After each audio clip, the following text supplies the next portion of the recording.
FIFA বিশ্বকাপের উন্মাদনায় ঢাকার ধামরে প্রিয় দলের সমর্থনে উঠছে শত শত পতাকা।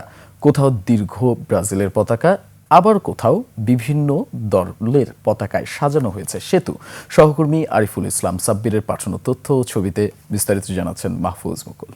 বিনিয়োগ হোক বিশ্বস্ত, আমার পছন্দ সল্ট বে।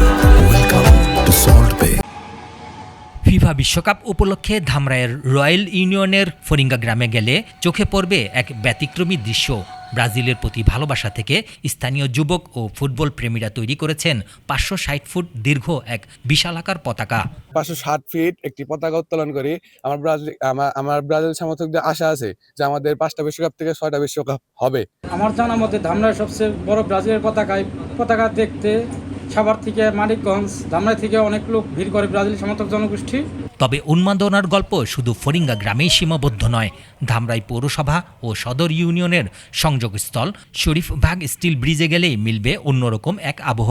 ব্রিজের দুই পাশে সরাসরি উঠছে বিশ্বের বিভিন্ন দেশের পতাকা। গতবারে আমরা চ্যাম্পিয়ন হয়েছি, এবার ইনশাআল্লাহ চ্যাম্পিয়ন হবো। পতাকা বিষয়ে কোনো সমস্যা না, আমরা এবার মেসির হাতে বিশ্বকাপ দেখতে চাই। ইনশাআল্লাহ এবার আমরাও ম্যাচ জিতবো।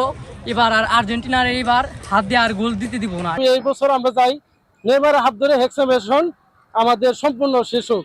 এদিকে ধামরাই পৌরসভার অলিগলি, পাড়া মহল্লা, বাড়ি কিংবা ব্যবসা প্রতিষ্ঠান সবখানেই লেগেছে বিশ্বকাপের রং।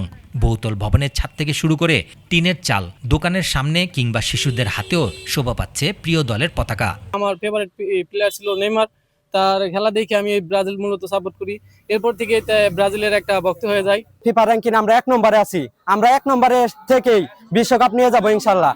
বিশ্বকাপের খেলা চলছে হাজার হাজার কিলোমিটার দূরের মাঠে, যেন সেই দূরত্বকে মুহূর্তেই মুছে দিয়েছে এদেশের মানুষের ফুটবলের প্রতি ভালোবাসা। মাহফুজ মুকুল, 21 টেলিভিশন।